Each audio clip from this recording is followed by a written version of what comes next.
quienes se van sumando rápidamente a este nuevo seminario online de Grupo Educar que hemos preparado especialmente para ustedes. Hoy día es miércoles 4 de octubre. Estamos como Grupo Educar muy contentos de nuevamente reunirnos y abordar temas que son tan importantes y trascendentales para nuestra sala de clases. Vamos a esperar que se vayan sumando más personas, ya son 50 quienes se van juntando. Queremos invitarlos a que vayan escribiendo nuestro chat para poder ir saludándolos y para que vayan dejando también todas sus inquietudes y preguntas y para poder sacarle el mayor partido y provecho a este seminario sobre un tema que a todos nos apasiona, que creemos que es trascendental y que también es clave para mejorar los aprendizajes de nuestros alumnos en la sala de clases. Bueno, como les decía, ya son las 4 de la tarde, 1 minuto.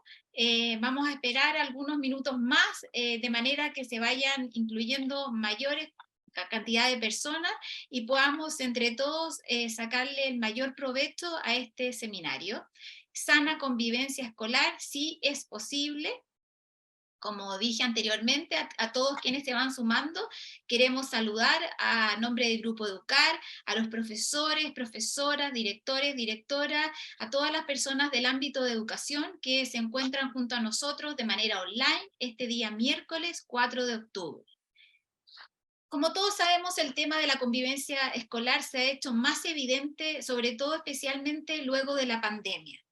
Además, un estudio y una investigación de la Universidad de la Frontera de junio pasado revelaba que este año las denuncias por violencia escolar se han incrementado un 37% respecto al año 2019. Asimismo, conocemos también otros estudios, como el de la Fundación Caserta, que es bastante interesante porque explica que 8 de cada 10 profesores señalan que carecen de estrategias y metodología para abordar el tema de la convivencia escolar en la sala de clase. Es por esto que con estos antecedentes en mano damos inicio a este nuevo seminario online, Sana Convivencia Escolar, si es posible. Yo soy Marcela Muñoz, directora de Revista Educar, y a nombre del Grupo Educar queremos darles la cordial bienvenida y el saludo en esta tarde. Vamos a invitar a este seminario a nuestro relator, que es Jorge Varela. Él es psicólogo, magíster en psicología educacional. Él posee un PhD en educación y también de la Universidad de Psicología, tú me corriges, Jorge, si no está correcto, de la Universidad de Michigan, y además integras el comité asesor del Ministerio de Educación sobre bienestar y convivencia escolar. Adelante, Jorge, muy bienvenido y muchas gracias por acompañarnos esta tarde. Muchas gracias, Marcela, muchas gracias al Grupo Educar por esta invitación. Yo soy académico de la Universidad del Desarrollo de la Facultad de Psicología, en el espacio en que hemos estado trabajando hace muchos años, investigando un poco más qué es lo que explica cómo conviven nuestros estudiantes, nuestros adolescentes en los contextos escolares. Y en ese marco armé una presentación que espero dure más o menos unos 30 minutos y que la idea es que después dejemos un espacio para preguntas, comentarios que van a ir moderando el equipo de Grupo Educar y que nos permita tratar de, entre comillas, hacer algún tipo de intercambio, ¿no? con aquellos o aquellas que se han conectado durante esta tarde. De todas maneras, ahí, no sé si se ve en mi presentación, ¿lo alcanzan a ver? Yo voy a tener el chat abierto, si es que puedo, para ir mirando también posibles comentarios. ¿Se ve la presentación? Sí, se ve Sí, perfecto, Jorge. perfecto. Súper. Entonces, yo voy a achicar las pantallas entonces. Perfecto. En cualquier cosa, si quieren profundizar en esto, ahí están nuestros datos de contacto virtuales. Hoy día todo esto funciona por virtualidad, ¿cierto? Y hay un par de capítulos del libro que hemos hecho específicamente como una manera de poder profundizar en una ponencia de esta naturaleza. Así que, nuevamente, si quieren más antecedentes, feliz de compartirlos con ustedes. El punto de partida de esta presentación es esta diapositiva que está acá. Pensando en que el título de, entre comillas, la canción es ¿Cómo gestionamos el clima escolar? ¿Cómo se puede gestionar una mejor manera de convivir en nuestras comunidades escolares? Yo siempre lo visualizo y los datos que tenemos hoy día nos evidencian un poco esta dualidad en dos posibles recorridos. Hacia un lado está el recorrido más centrado en el individuo y en general el estudiante problemático, muy linkeado a problemas de salud mental e incluso en los casos más extremos hay problemas de psicopatología o incluso ciertos problemas de disciplina que se centran como en el estereotipo típico del alumno problema. Y si revisamos históricamente la manera en que nuestras comunidades escolares gestionan el clima escolar, no es raro encontrarnos con esa aproximación, ¿no? El alumno, ¿cierto? La manzana podría. No sé si han escuchado esa frase alguna vez. Sería como un muy buen ejemplo de lo que estamos mencionando ahora. Sin embargo, hay otra manera de entender esto, que yo les diría es una manera más ecológica, es una manera más moderna, en la cual se reconoce que el sujeto entendemos el comportamiento de las personas no solo por atributos individuales, sino por la importancia que tiene la influencia de contextos proximales significativos. Y eso vamos a mirar una interacción, vamos a mirar modelos más sinérgicos que se explican de la siguiente manera, ¿no? Que se explican, perdón, teniendo en cuenta que un estudiante, un adolescente, un joven no está solo en la sala de clase. Y la interacción que tiene con esos contextos proximales también va a ir marcando una ruta de navegación. Cuando hablamos de convivencia escolar, empecemos a ver algunos ejemplos. Mira, ¿viste? Sale.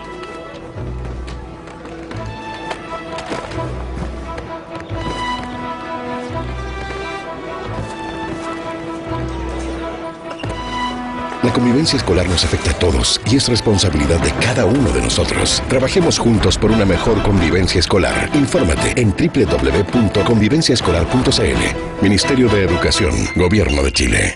No sé si habían visto este video, vamos a ver hartos materiales audiovisuales que muestra, a mi juicio, un interesante recorrido desde una aproximación histórica de que la convivencia escolar es un problema individual. Fíjense, el video lo que empieza a mostrar cómo esto es un fenómeno del grupo, cómo es un fenómeno colectivo, ya sea porque nos afecta a todos, pero algo que vamos a aprender hoy día, o espero en la presentación, tiene que ver con lo que hacemos como grupo, explica estos niveles de convivencia, ¿cierto?, en los estudiantes. Y cada vez se aleja más de esta mirada individual psicopatológica.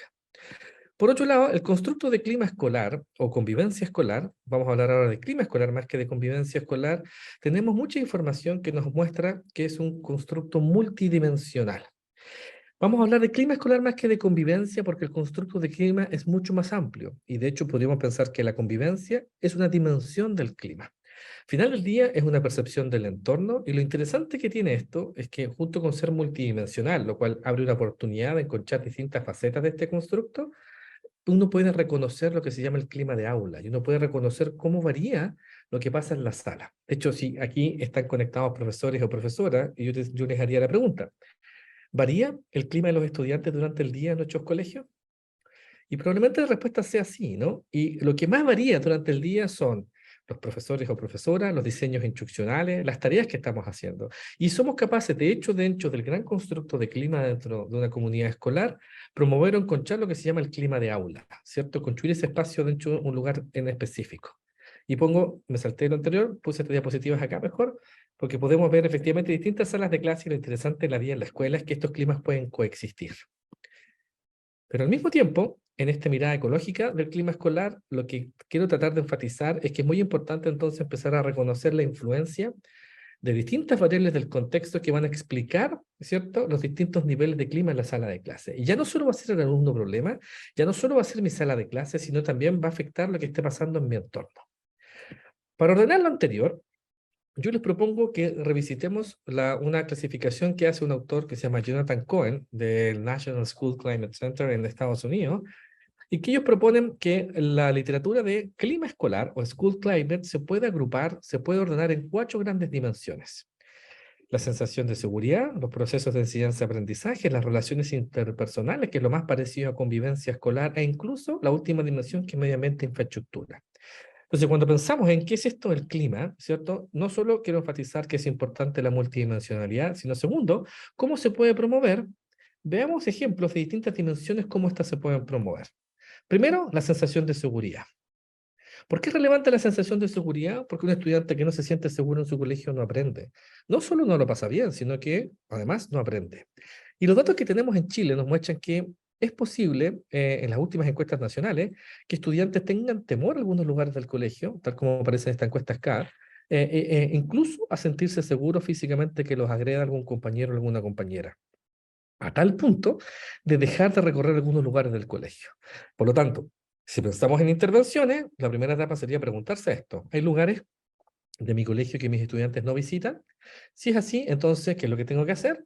Puedo empezar a replantearme la manera en que supervisamos los espacios.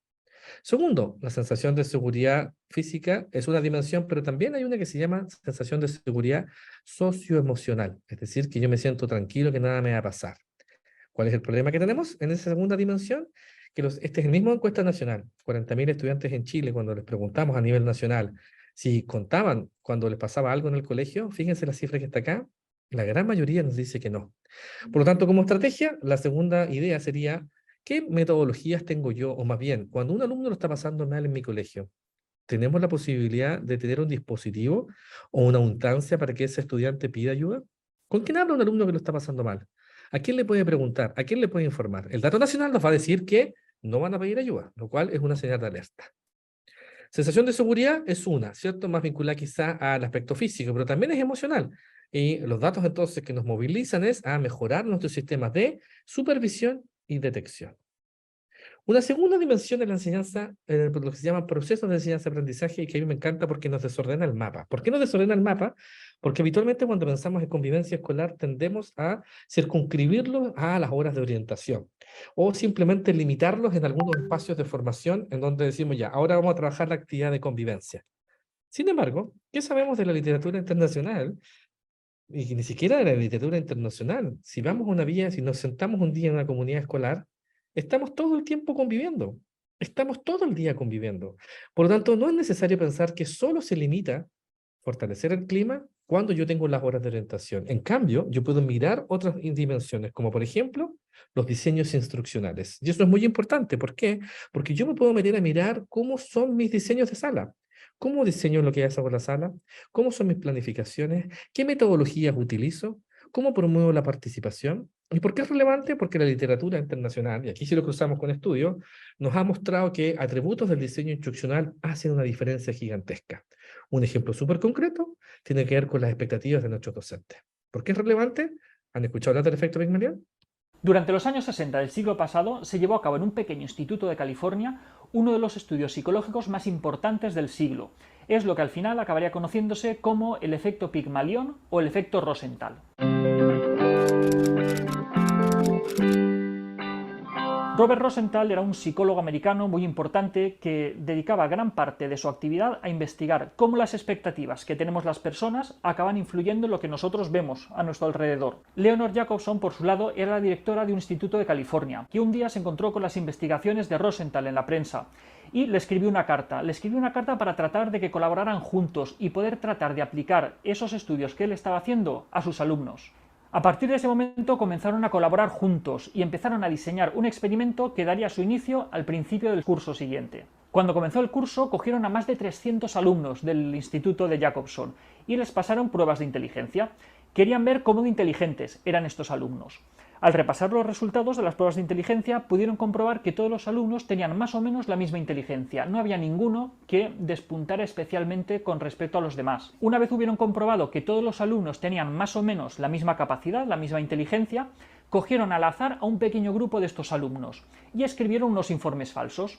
Esos informes falsos se los hicieron llegar a sus profesores, y en ellos se podía leer que esos alumnos habían obtenido unos resultados extraordinarios en las pruebas de inteligencia, que eran unos alumnos inteligentísimos de los cuales sus profesores podían esperar mucho durante ese curso. Con ese informe falso acabó la primera fase del experimento. Pasó todo el curso y tanto Jacobson como Rosenthal no hicieron nada más que sentarse, observar y esperar. Una vez hubo acabado el curso académico, volvieron a coger a esos 300 y pico alumnos y les repitieron la misma prueba de inteligencia. Y se quedaron a cuadros con lo que encontraron.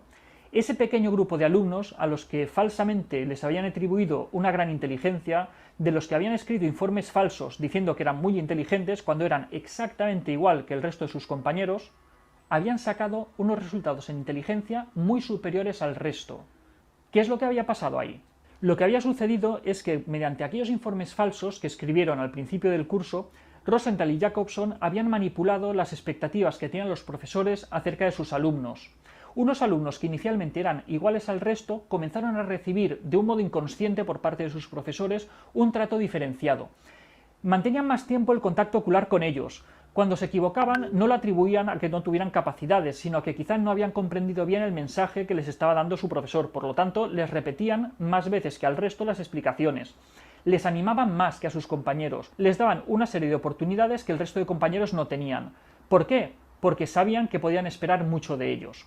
Al final, estas falsas expectativas que tenían los profesores acerca de ese pequeño grupo de alumnos se acabaron cumpliendo y sacaron unos resultados académicos muy superiores a sus compañeros, lo cual además se vio luego en las pruebas de inteligencia. Lo que nos demuestra el experimento de Rosenthal y Jacobson es que las expectativas que nosotros tenemos, tanto acerca de nosotros mismos como acerca de la gente que nos rodea, pueden influir de una manera tremenda en el resultado final que se acaba produciendo. Creer en algo puede hacer que ese algo acabe sucediendo, pero no de una manera mágica, no de una manera misteriosa, sino mediante las acciones que nosotros llevamos a cabo, porque nosotros inconscientemente modificamos nuestra conducta, modificamos cómo nos comportamos y hacemos que eso sea más o menos probable. Hasta aquí otra píldora de psicología, espero que os haya resultado interesante. Si tenéis cualquier comentario, cualquier... Es tan importante el efecto Pigmalión, tal como decía en el video, porque al manipular las expectativas que tenemos hacia nuestros estudiantes, miren el efecto que se ve en la inteligencia. Acá hay que comparar la gráfica gris, en donde en el primer grado hay casi 3 veces de diferencia. Por eso, pensando en ejemplos de intervenciones súper concretas en específico, un elemento que uno puede modificar son nuestras propias expectativas respecto al desempeño de nuestros estudiantes. Y no solo el desempeño académico, ¿cierto?, sino también su desempeño conductual. Un segundo elemento dentro del diseño instruccional tiene que ver con la manera en que interactuamos en la sala. Y acá yo las invito a pensar y a cambiar un paradigma. Cuando queremos modificar la conducta, habitualmente tendemos a pensar en nuestros espacios escolares que la manera tradicional de hacerlo es la sanción y el castigo. De hecho, si miramos nuestros reglamentos de convivencia escolar, muchas veces son muy parecidos a un verdadero código penal. Y que tiene que estar porque si no, ¿cierto?, nos vamos a meter en problemas con la agencia, ¿correcto? O la superintendencia, perdón, para apelar por el debido proceso. Y está bien que exista ese instrumento, sin embargo, desde la psicología hace muchos años sabemos que lo que modifica la conducta no es el castigo. Al contrario, si yo quiero modificar la conducta, lo que tengo que hacer es promover lo que se llama el refuerzo positivo intermitente, tal como sale en la figura que está ahí. En este espacio, entonces, del diseño instruccional, ¿qué puedo hacer? Piense, modifique sus expectativas. 2, utilice mucho más la retroalimentación positiva con sus estudiantes. Si yo solo estoy buscando problemas de conducta en mi sala, o en el patio, en los pasillos, solo problemas de conducta voy a ver. Y la gestión del clima, ¿por qué tiene que ser buscar problemas de conducta? ¿Por qué no puede ser la gestión del clima buscar cosas positivas de los estudiantes y estar sistemáticamente retroalimentándolas? Se fijan que es un cambio de paradigma, y a eso le vamos a llamar, ¿cierto?, diseños instruccionales. B.2, lo vamos a llamar aprendizaje socioemocional. Y básicamente esto apunta a pensar que todos los programas de convivencia escolar que han tenido buenos resultados, todos cuentan con un componente, una batería de competencias socioemocionales. ¿Por qué? Veamos un ejemplo.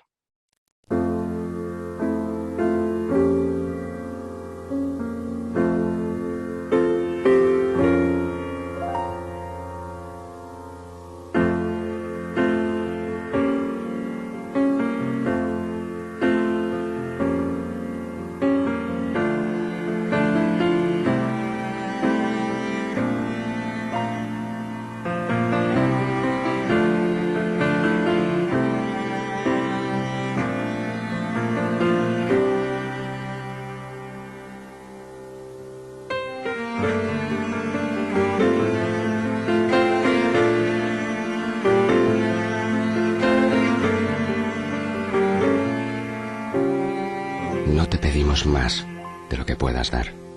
No sé si se entiende cuál es la habilidad o la competencia que estamos graficando acá, ¿no? La empatía.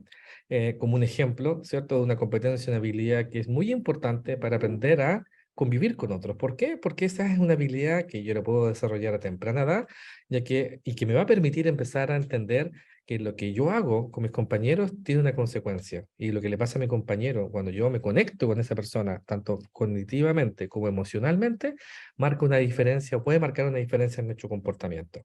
Acá en la presentación les pongo varios ejemplos, ¿cierto?, de otros programas de habilidades socioemocionales, como el de la Católica. Yo trabajo con otro que se llama Covitalidad. No me interesa vender ningún programa en particular, solo mencionar que las competencias socioemocionales sí son importantes. Por lo tanto, pensando en estrategia, ¿cuál es el currículum en mi comunidad escolar que promueve estas habilidades? ¿Promovemos estas habilidades para todos nuestros estudiantes? Si es que no, está lleno de materiales, ¿cierto?, disponibles desde la agencia, el ministerio o muchas universidades para estar felices que ustedes promuevan esas habilidades. De hecho, en el caso nuestro, el modelo de cobitería que tenemos es acceso liberado. Basta con que nos escriban y feliz transferimos ese know-how porque creemos que hace una diferencia en la vida en la escuela. B.3, me lo salté acá por honor al tiempo, tiene que ver con desarrollo profesional. Quiero saltarme al B.4, ¿por qué? Porque tiene que ver con un ámbito más de gestión. Y si aquí hay alguna autoridad o una comunidad escolar, es muy importante. ¿Por qué? Porque más que estrategia, aquí hay que pensar lo siguiente. El clima no mejora por sí solo. El clima de un colegio requiere la toma de decisiones políticas, metodológicas, de recursos, ¿cierto? Ya que implica una toma de decisiones, implica destinar recursos, implica proyectarse en el tiempo de cómo vamos a mejorar. Y en ese sentido, el que aparezca el liderazgo como una dimensión clave me parece vital. ¿Por qué? Porque un colegio no va a mejorar de manera natural ni de forma espontánea, las cosas van a cambiar, sino que es necesario intencionarlas.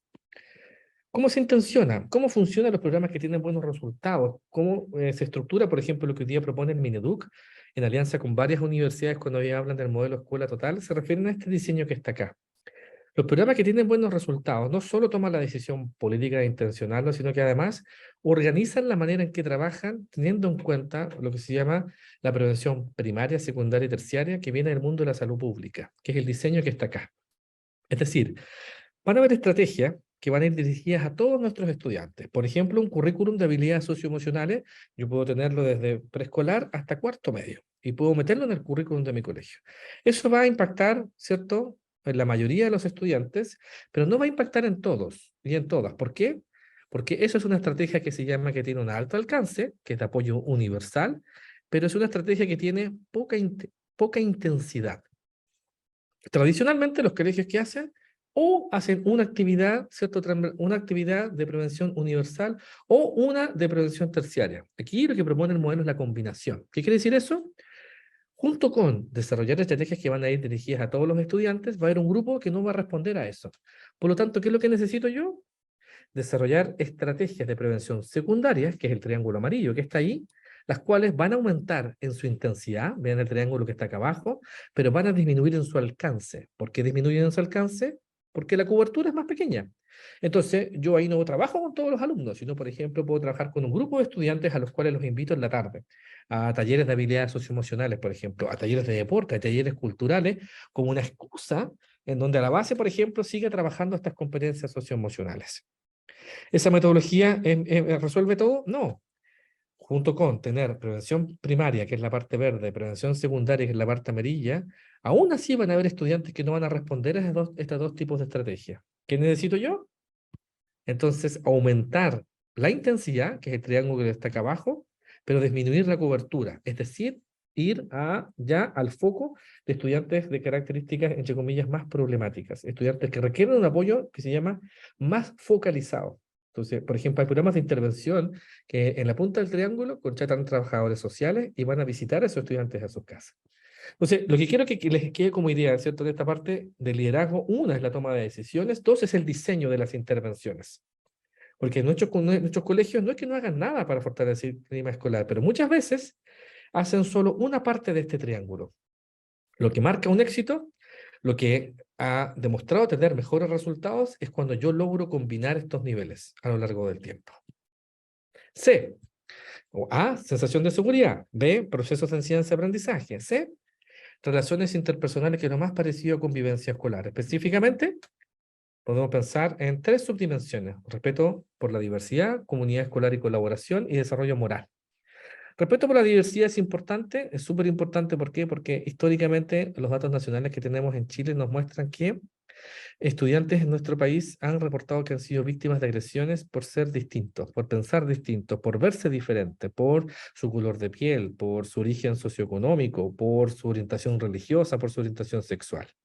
Y eso entonces nos obliga a pensar cómo trabajamos y cómo promovemos la diversidad.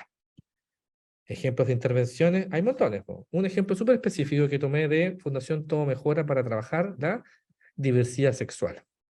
Los casos de bullying homofóbico no son frecuentes, pero sí son terribles. ¿Qué quiere decir eso?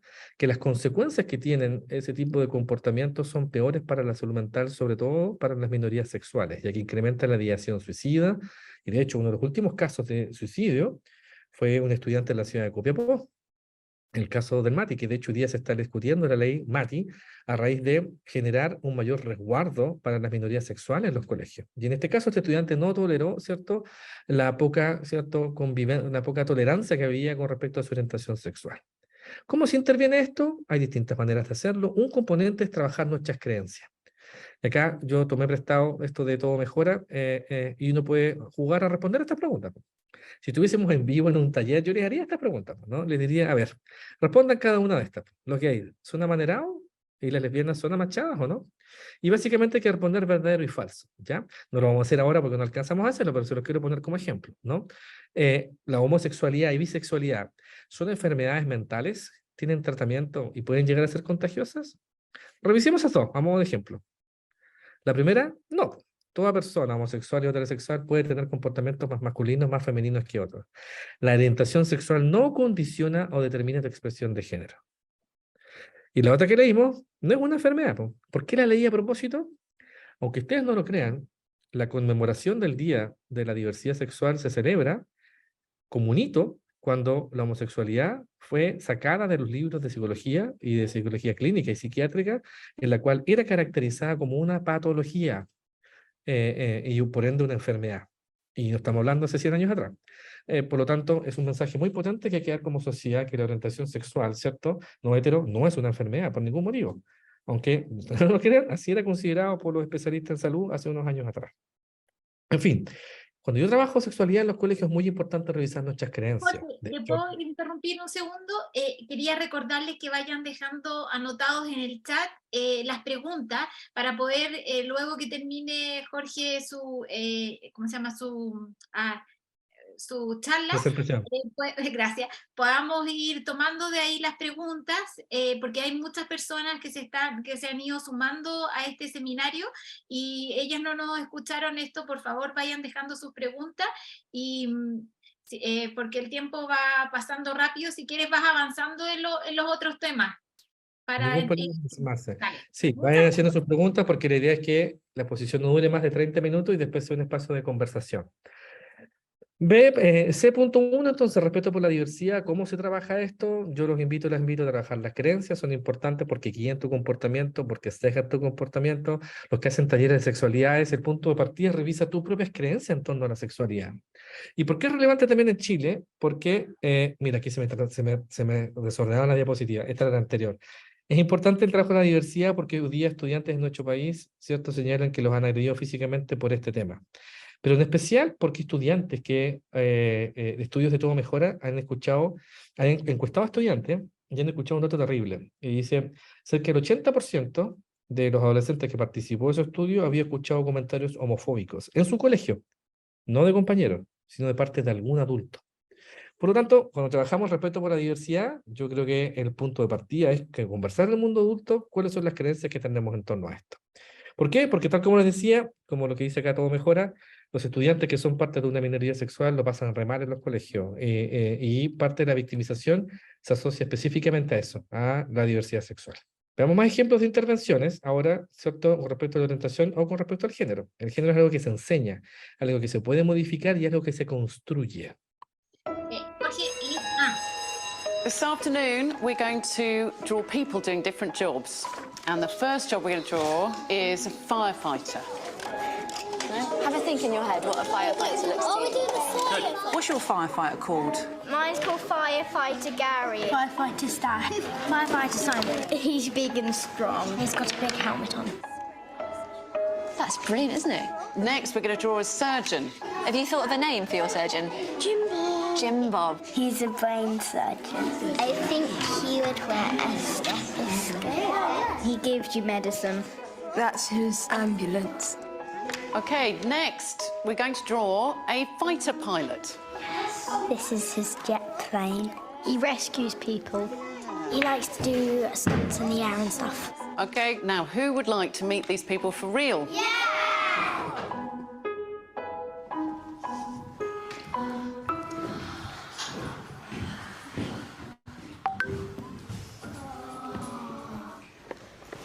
They're dressed up.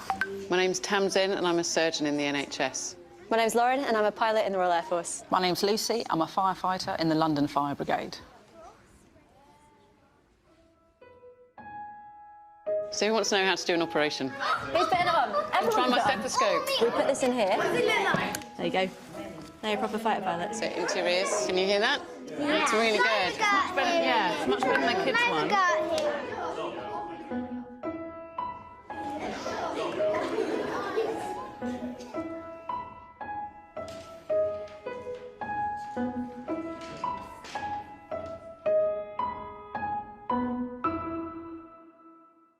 No sé si habían visto este video alguna vez, cómo el género se construye y una construcción social, ¿cierto? Y aquí se puede trabajar desde muy pequeño. Y acá este ejercicio fue súper entretenido. Se le vieron la cara a los chicos y a las chicas cuando veían y no podían creer lo que un piloto fuese una mujer, ¿cierto? Que un cirujano fuese una mujer. Por ende, es algo que uno puede trabajar también dentro de los espacios escolares, las comunidades educativas, para mostrar esta diferencia. ¿Y por qué es relevante? Estudios que hemos hecho nosotros han mostrado que adolescentes, esto lo hicimos en la ciudad de Santiago, adolescentes que tienen una creencia o un reporte más machista tienden a ser estudiantes que pelean mucho más. Este gráfico lo que muestra es que aquellos estudiantes que tienen un discurso, que es el círculo que está acá, mucho más machista, son estudiantes que pelean más y son estudiantes que son más víctimas. Por lo tanto, se vincula más con la violencia escolar. No es causa-efecto porque no es un estudio, ¿cierto?, experimental, pero sí es un grado de asociación. Por ende, ya no es solo un tema relevante, ¿cierto?, no pensarlo, ¿cierto?, sino además trabajarlo porque va a impactar en el comportamiento de las personas. Otro elemento dentro de la dimensión comunidad escolar, relaciones interpersonales, habla de comunidad escolar y colaboración. ¿Cómo construimos comunidad? ¿Cómo somos comunidad? Y acá hay una dimensión que es clave. Yo les diría, si es que no la más importante, una de las más importantes de la gestión del clima escolar tiene que ver con cómo es la relación que establecen los estudiantes con sus profesores.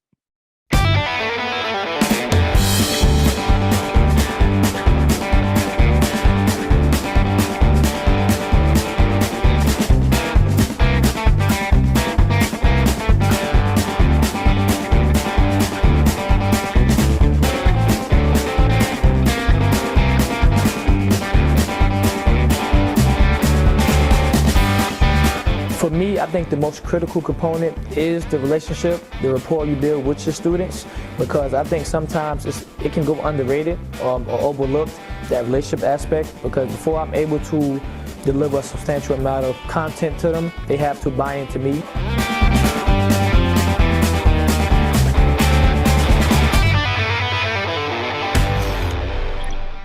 ¿Recuerdan este video que se viralizó tiempo atrás? Cómo este profesor tenía esta manera única de saludar a sus estudiantes. Ojo, no estamos diciendo que hay que saludar a los estudiantes de una manera, ¿cierto?, específica con la mano, sino la idea es cómo construimos ese vínculo. ¿Por qué? Porque hoy día los estudiantes, ¿a quiénes escuchan? Escuchan a los adultos con los cuales sienten algún grado de cercanía, confianza, vínculo. Los que somos más viejos, quizás en la escuela escuchamos y hacíamos caso, ¿cierto?, con la disciplina, con la fuerza, el temor. Hoy día esas figuras ya no existen. Hoy día los espacios escolares están obligados a establecer diálogo, cercanía. Bueno, lo que hemos escuchado nosotros, cuando tú logras tener una mayor cercanía con ese estudiante, el efecto es mucho mayor, predice menos comportamientos disruptivos en la sala e incluso comportamientos de violencia en el mediano largo plazo. De hecho, si nos remontamos a estudios nacionales, cuando pensamos en conductas antisociales en los colegios, algo que nos preocupa mucho hoy día, ¿cierto?, por los casos de los emblemáticos o cómo algunos colegios en el país han tenido conductas de violencia extrema, hay un estudio que hicimos nosotros donde encontramos que la escuela sigue siendo el espacio protector para esto. ¿Cómo se lee este gráfico? El eje que está arriba quiere predecir conductas antisociales en el colegio, es decir, el reporte que tienen adolescentes de comportamientos antisociales, porte de armas, daños con armas, destruir el colegio, etc. El predictor más importante de ese comportamiento es el eje que está abajo, que es el tener intercambio con pares también con conductas antisociales. Es lo que dice la abuelita María. ¿Han escuchado lo que dice la abuelita María? Dime con quién andas y te diré quién eres. ¿Cómo sabemos eso? Porque las dos pendientes que están ahí van hacia arriba. Es decir, a medida que yo reporto mayor intercambio, interacción con estudiantes que tienen conductas más antisociales, yo tiendo a reportar también ese comportamiento. Por eso va en aumento. Sin embargo, si es que yo genero más oportunidades de participación, que es donde dice ORP, es horrible el nombre, pero es el nombre de la escala en inglés. Si yo genero más attachment con el colegio, que sería una especie como de vínculo o de bonding con el colegio, ese efecto disminuye, que es la pendiente roja en comparación con la azul. Por ende, la escuela, a nuestro juicio, sigue siendo un espacio y genera más conductas prosociales y genera, ¿cierto?, un factor protector significativo que hay que tratar de mantener tanto como sea posible. Por otro lado, cuando pensamos comunidad escolar y colaboración, algo que en general se nos olvida cuando hablamos de gestión del clima escolar, y no por eso es menos importante, es pensar cómo están nuestros profes. Tú puedes comprar el programa más famoso del mundo mundial, pero si tus profesores están con altos niveles de estrés, lo están pasando mal, es muy difícil mejorar y gestionar el clima.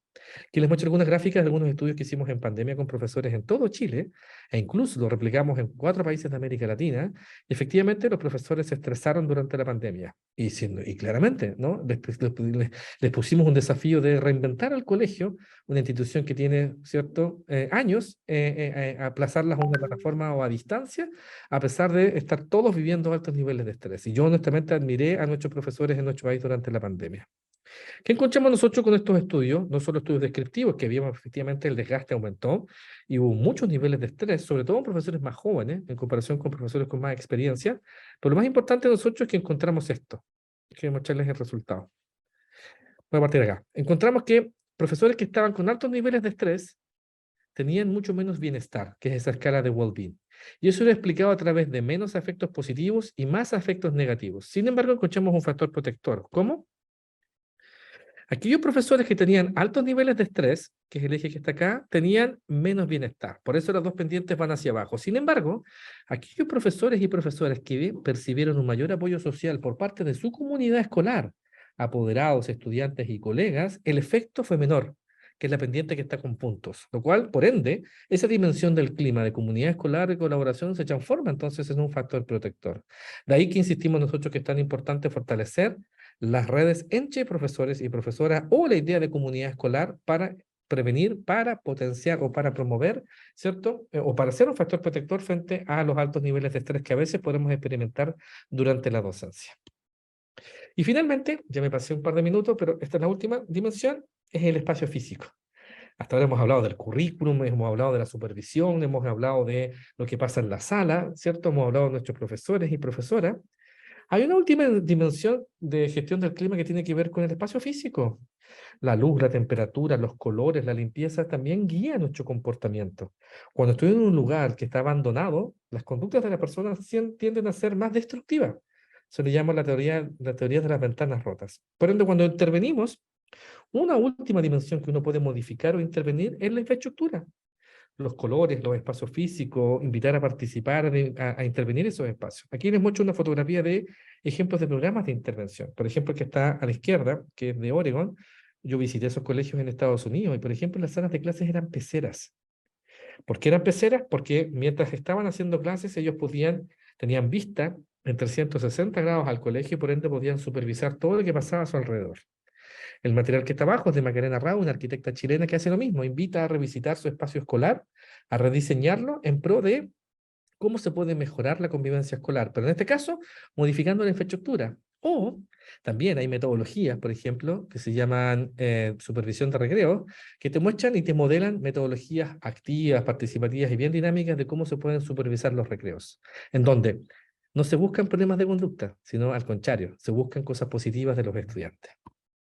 Que está ahí, aprendiendo a convivir en los espacios comunes. Si quiere más información, yo se lo puedo mandar, no tengo problema, donde, ¿cierto?, se mira y se modela cómo se supervisa un recreo. ¿Qué hacemos durante los recreos? ¿Quién cuida los recreos? ¿Cómo se cuidan los recreos? ¿Cómo interactuamos con los estudiantes mientras cuidamos los recreos? Fíjense, una oportunidad de intervención fascinante, porque estamos todos los días teniendo recreo, ¿cierto? 2 o 3 veces al día por lo menos. Eso, si quieren más información, aquí para colegios que se quieran sumar, ¿cierto?, a proyectos de investigación con nosotros, aquí puse un QR en donde está la información de este fondo que tenemos ahora, que sigue investigando lo que hemos estado hablando hoy día, habilidades socioemocionales, clima escolar, y específicamente agregamos un nuevo constructo que es Student Engagement, que es la antesala al aprendizaje y que es aquel constructo que permite más adherencia y que hace que los estudiantes deserten menos. Eso por mi lado. Yo creo que más dejemos el espacio para preguntas. De todas maneras, tenemos varias preguntas. Primero voy a dejar de compartir ahora. Perfecto. Primero agradecerte la cantidad de herramientas y de intervenciones en pro de un mejor clima escolar, como tú dijiste, que ya no hablamos de convivencia, sino que hablamos de clima escolar. Bueno, la primera pregunta, Gabriela Lourdes dice, la pandemia generó un aumento de enfermedades mentales como la depresión y la ansiedad. ¿Esto afecta el clima escolar de una comunidad? Si pensamos en un establecimiento cuenta con 1 o 2 psicólogos y el profesor quien está en estrecho contacto con los escolares, ¿cómo se enfrenta ese problema? Es una súper buena pregunta de Gabriela y yo siempre hago la diferencia. Nuestras comunidades escolares son espacios de cuidado, son espacios de formar personas, pero no son centros de salud mental. No es responsabilidad de nuestros colegios la atención de salud mental de nuestra población. Para eso hay que pasarle la cuenta a los actores que corresponden. Lo mismo con seguridad ciudadana. Cuando hay uno portando armas, hay que sentar en la mesa a conversar al Ministerio Público, al Ministerio del Interior, porque nuestros colegios tampoco son centros de, ¿cierto? de seguridad ciudadana, son espacios escolares. Y ahí, a mi juicio, es súper injusto la solicitud que se le hace a los profesores y profesoras de hacerse cargo de esa dimensión. ¿Qué puede hacer el colegio? Eso sí, detección temprana, y el triángulo ahí te puede servir mucho. Probablemente estudiantes que tienen más problemas de salud mental son estudiantes que van a estar más en la punta del triángulo. Y en ese caso, pensando en las estrategias de gestión del clima escolar, lo que se hace es aumentar la intensidad disminuyendo la cobertura. Entonces, quizás ese grupo de estudiantes requiere un apoyo más focalizado, pero un apoyo de especialistas externos. En los colegios no son terapeutas. Los psicólogos de los colegios tampoco pueden hacer terapia en los colegios. Yo hago clases de psicología educacional en mi facultad y un elemento que les transmitimos a los estudiantes es que es no un espacio terapéutico. No corresponde que sea un espacio terapéutico tampoco. Al contrario, hay que pedir a la familia, a las redes de salud mental, a las redes de salud, que puede contar con ese colegio en cómo brindamos ese apoyo de especialistas. Pero sí lo que hacemos desde el colegio es que visualizamos que ese estudiante va a tener un apoyo mucho más intenso. Entonces quizás le reducimos la jornada horaria, quizás modificamos las evaluaciones, quizás flexibilizamos el currículum, quizás nos hacemos cargo que esta persona además trabaje en otra actividad pedagógica en el colegio, en fin. Pero te fijas que a mi juicio hay que repartirse las tareas según las competencias. Y el profe en este caso puede apoyar, puede detectar, pero ya si hay un problema de salud mental ya diagnosticado, ¿cierto? Requeremos los especialistas que corresponden para hacer eso. Ahora, Trinidad Montes tiene otra pregunta. ¿Cómo abordar la cultura del miedo y el silencio en que los niños que son agredidos no piden ayuda? Y aquellos que observan, aunque quisieran ayudar, no se atreven por temor a las represalias que pueden recibir. Habría que ver el caso más específico, ¿cierto? ¿Por qué se genera ese temor? Quizás sí que hay una pandilla operando. Cuando uno quiere modificar una conducta compleja es muy importante tratar de entender la etiología. Y en este caso, lo que la genera. Y en este caso, si el temor a denunciar tiene que ver con que hay una represalia, quizá un punto de partida sea tener sistemas de denuncia anónimos. Correos electrónicos, alguna plataforma virtual que te permita hacerlo. Hoy día las redes sociales hoy día, o la tecnología te permite hacerlo. Hace 15 años, si hubiésemos hecho esta charla, lo que proponíamos era como el teléfono amigo. O un número 800, ¿no? Hoy día yo creo que nadie conoce esa figura, ¿no? O al menos los adolescentes. Si no, podemos explorar otra figura alternativa. Pero sí es importante entender o tratar de identificar por qué está el temor, porque efectivamente ha pasado algo.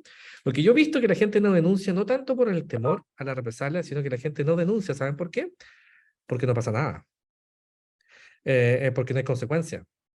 Porque se considera como una pérdida del tiempo. Entonces, yo invitaría a revisitar eso, porque puede ser que la explicación de la no denuncia sea no solo que sea que no pase nada. Entonces, como no pasa nada, y alguien puede saber que yo fui el que denunció, va a haber una consecuencia. Ahora, si la denuncia apunta de que hay un grupo, ¿cierto? Por ejemplo, una pandilla en mi colegio, y que está infringiendo temor de esa naturaleza, yo creo que hay que subir a otros actores a la mesa.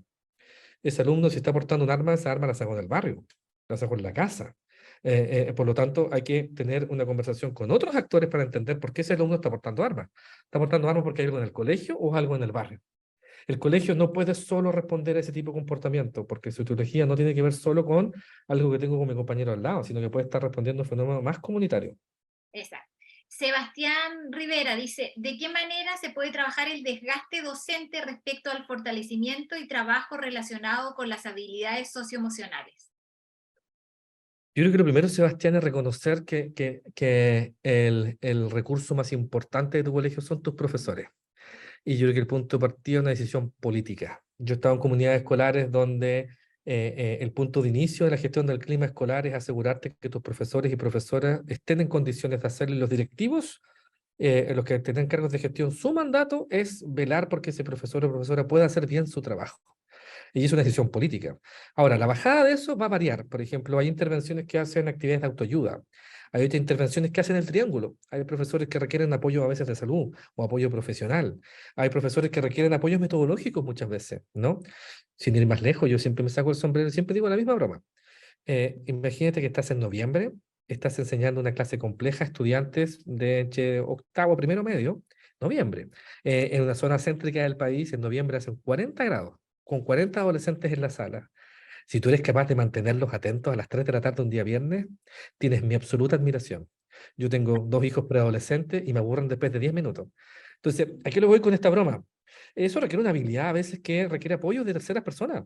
Ayudantes de sala, estudiantes en práctica, actores comunitarios que puedan ayudar a establecer esas metodologías en la sala. Yo creo que uno puede ir pensando en estas distintas iniciativas, Sebastián, pero te fijas que el punto de partida va a ser el anterior, va a ser más político. Es reconocer que el corazón de esto son tus profes. ¿Y saben qué otros datos? A los que si hay aquí autoridades, aquí hay un dato terrible, que es que la profesión docente es una carrera que cada vez está teniendo menos participación. Cada vez menos personas quieren ser profesores y profesoras. La gente está renunciando al cargo, a la función docente, porque encuentra una profesión en otros lados que es más reconocida, que es menos maltratada y que puede ser igualmente pagada, pero no sufre este desgaste que tienen nuestros profesores. Por lo tanto, si tú tienes un buen profesor en tu colegio, cuídalo como un hueso santo, porque vamos a enfrentar cada vez más una crisis con esto. Entonces, yo creo que esos son algunos caminos. No reventarlo en lo que decía antes, ¿no? No podemos facturar a nuestros profesores porque tu hijo tiene depresión en la sala. No podemos, ¿cierto?, pasarle la cuenta a nuestros profesores por un montón de otros fenómenos sociales. Ellos van a sumar, ellos pueden aportar, podemos hacer muchas cosas en la sala, pero esto es un fenómeno colectivo. No es culpa de nuestros colegios lo que está pasando con la salud mental de nuestros adolescentes. Buena reflexión. Otra pregunta, si puedes dar algunos consejos o tips de cómo crear una cultura y convivencia escolar positiva en el colegio y cómo incorporar esos refuerzos en los reglamentos internos. Sí, claro. Yo diría que lo primero es jugar con esta frase. Si yo solo estoy buscando problemas de conducta, solo problemas de conducta voy a ver. Y está esta idea de que el supervisar un recreo, por ejemplo, imagínate, ya, yo te mando a supervisar un recreo, ¿qué es lo que busca el supervisor? La infracción, ¿no? ¿Qué es lo que busca? La falta. ¿Por qué? ¿Por qué buscamos eso? Es una construcción cultural. Crear un clima positivo es salir del paradigma en donde yo, en vez de estar buscando problemas de conducta, ¿por qué no busco cosas positivas de los estudiantes? Entonces, en vez de estar atento, pendiente de aquel estudiante que está sentado atrás y que está molestando al compañero, quizás yo debería estar más pendiente y desproporcionadamente preocupado de aquel estudiante que está mirando adelante y que participa. Y me doy 10 segundos de decirle, oye, Marcela, te felicito, lo has hecho excelente y estás participando súper bien. Que es una metodología de refuerzo positivo. Decirle a alguien que lo está haciendo muy bien es un reconocimiento, es un refuerzo positivo. Entonces, hay otras metodologías. Por ejemplo, hay un programa bien famoso gringo que se llama PBIS, PBIS, Positive Behavior Intervention Support, que lo que hace es que genera expectativas de conducta, se construyen las expectativas de conducta de los estudiantes, pero la manera después que se enseñan es básicamente un programa de retroalimentación positiva, que en una primera etapa es súper cognitivo-conductual, yo estoy de acuerdo, y que si solo nos quedamos en esa figura, no logramos el objetivo del programa, porque el objetivo del programa yo creo que es otro, es que si yo como docente durante el día estoy permanentemente retando a mis alumnos, nuestra cultura, nuestra relación se hace súper difícil.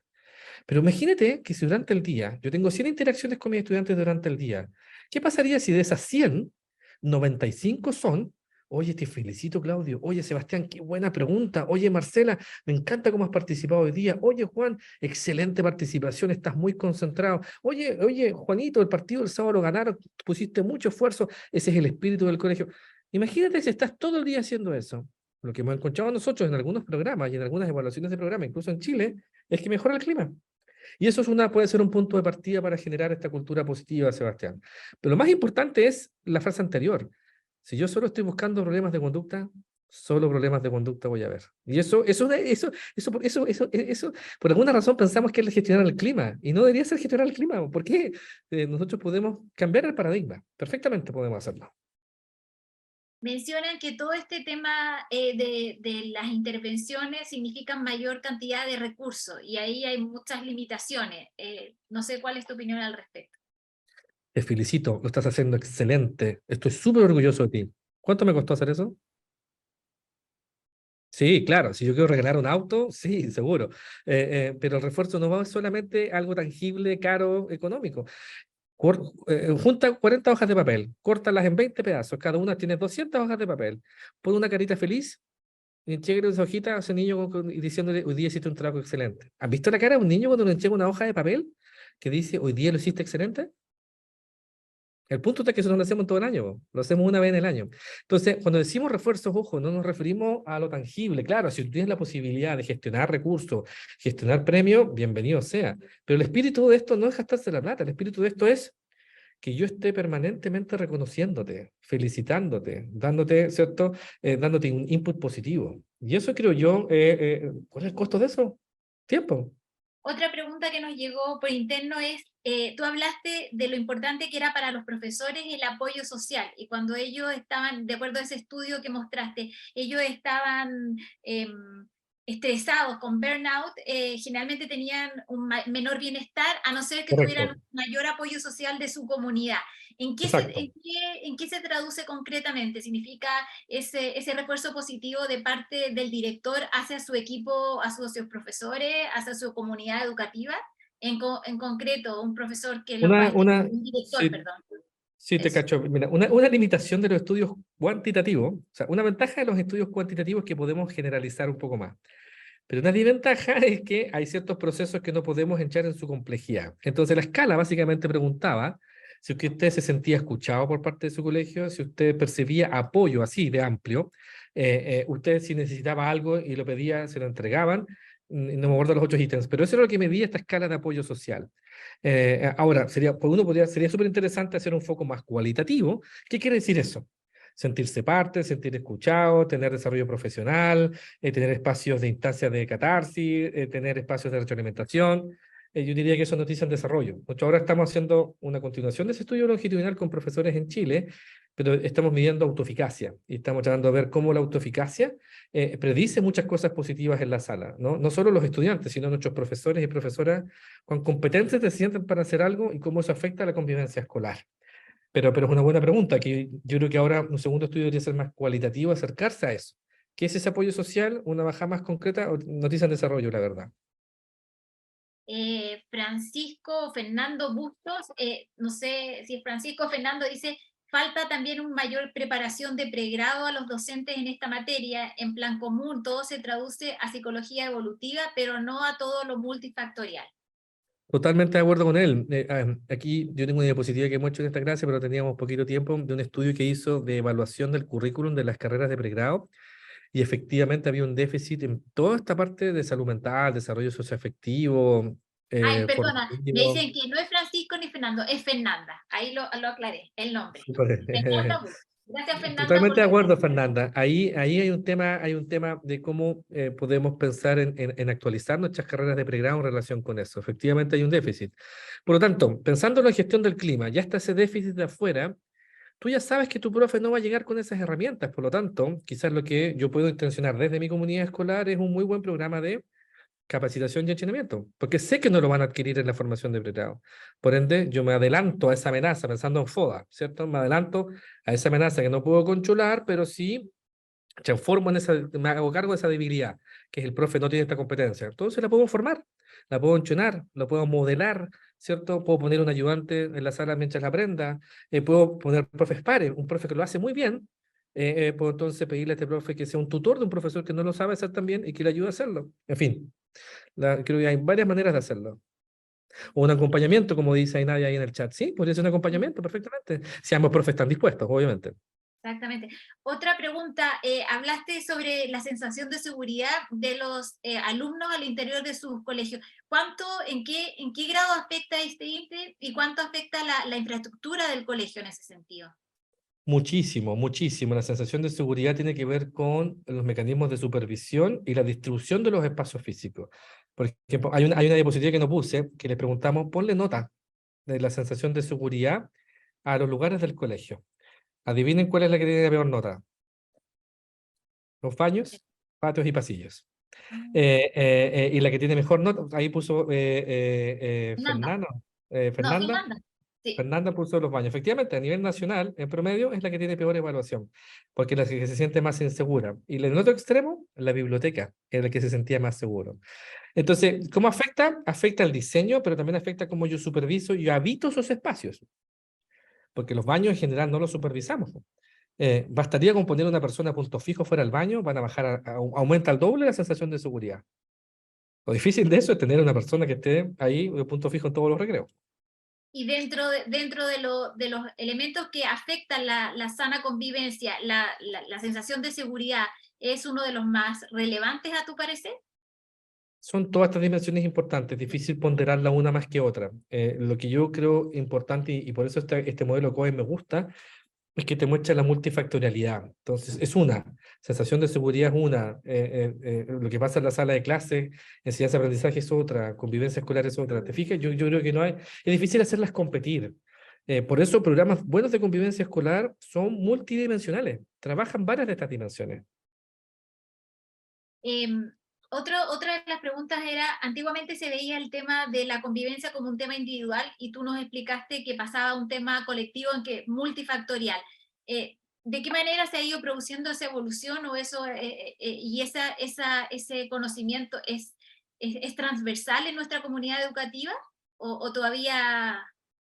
Yo soy de esa gente que ve el vaso medio lleno más que vacío. Y creo que en estos 20 años que yo llevo investigando en esto, hemos tenido un recorrido cada vez más ecológico, cada vez más integral.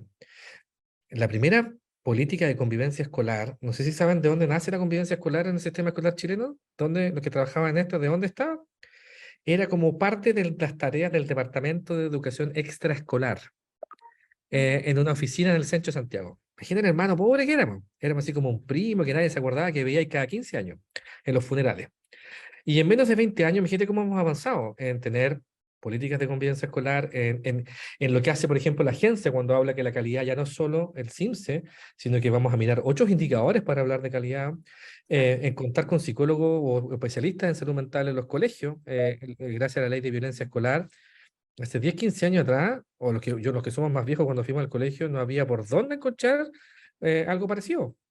En cambio, hoy día hemos tenido y apostamos por un diseño de una estructura que fortalezca esto.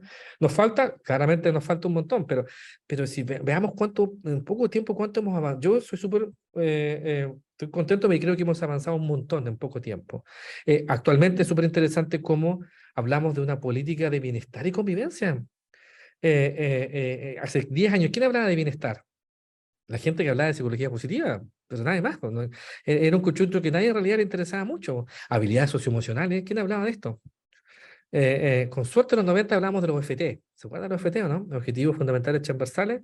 Pero los colegios más pro, los que trabajaban eso, o los colegios de iglesias que tienen por su currículum un tema con ciertos valores y ciertos comportamientos, pero no era algo que estuviera tan pendiente, tan demandado el sistema escolar. Y si me apuras un poquito, un resultado positivo de la pandemia, de hecho lo malo que fue yo creo que el reconocer la importancia de que la manera en que convivimos importa, de que la salud mental y el bienestar es clave para el corto, mediano y largo plazo de cualquier sociedad que quiere, ¿cierto?, estar mejor como país, como ciudadanos, etc. Por lo tanto, yo creo que hemos ido mejorando en esa mirada del alumno problema, de la figura del inspector. La figura del inspector incluso ya no es muy distinta a la que era hace 15 años atrás. Y ha desafiado a todos esos profesionales a reinventarse, a rediseñarse, ¿cierto?, en nuevas demandas que tiene la sociedad y los jóvenes de hoy. Y como tú dijiste, eres súper positivo, ves el vaso medio lleno más que vacío. ¿Qué desafíos en el mediano y corto plazo o qué intervenciones son más urgentes y no un tema de recursos, sino que un tema de organización al interior de la comunidad educativa que se podrían aplicar? Sí. O sea, los recursos importan. Hoy colegios que trabajan con durabilidad, eso siempre hay que levantar la mano, decir, no es justo que un colegio se opere con un 10% de los recursos, o no le puedes pedir lo mismo a un colegio que opera con un 10% de los recursos que otro colegio. Esa diferencia siempre no hay que desconocerla, pero no quiere decir que eso te inmovilice. Y dentro de esa movilización yo puedo hacer cosas. Y lo que creo que es más importante es la dimensión del liderazgo, ¿no? El que si yo creo que esto puede cambiar, nuestra creencia cría nuestro comportamiento. Si yo creo que esto puede cambiar, marca una ruta de navegación muy distinta. En cambio, si yo estoy en un contexto en el cual todo se ve negro, y en realidad veo que esto no va a cambiar, probablemente no cambie nunca. Por lo tanto, aquellos líderes escolares están llamados a ser capaces de mirar, a mirar que esto sí se puede. Y hay ejemplos nacionales, hay ejemplos internacionales, hay mucha gente en universidades trabajando en esto. Aprovechen esos recursos, aprovechen esas metodologías, porque aquí ganamos todos. Quería recordarles que no se olviden de responder nuestra encuesta y aprovechar los últimos minutos que nos quedan con Jorge. La última pregunta que se me fue. A ver, ¿qué puedes decir sobre el protocolo de desregulación emocional? ¿Cuál es ese protocolo? No sé cuál es. No lo conozco. Yo no sé si, a ver... Tendría que mirarlo. Subdirector de formación del IDEMAR. No sé si nos alcanza. Bueno, si no... No lo desconozco. A ver, la regulación, efectivamente, en nuestros colegios fueron altamente desafiados cuando volvimos a la presencialidad, porque efectivamente había un problema gigante, ¿cierto? Y los estudios epidemiológicos de salud nos mostraron eso, ¿no? La ansiedad, la depresión, temáticas que eran de alta prevalencia en la pandemia aumentaron mucho más. Por lo tanto, en el retorno a la sala de clase, no era raro que aparecieran. Ahora, desconozco ahí ese protocolo. Lo que yo he escuchado es que cuando el alumno se desregula, hay que tener mucho cuidado para no ser víctima de una agresión física por parte de los adultos, ¿cierto? Hay que tener cuidado cómo uno se acerca. ¿Por qué? Porque en el fondo, en tratar de controlar esa situación, a veces son agredidos ellos, pero desconozco todo el protocolo.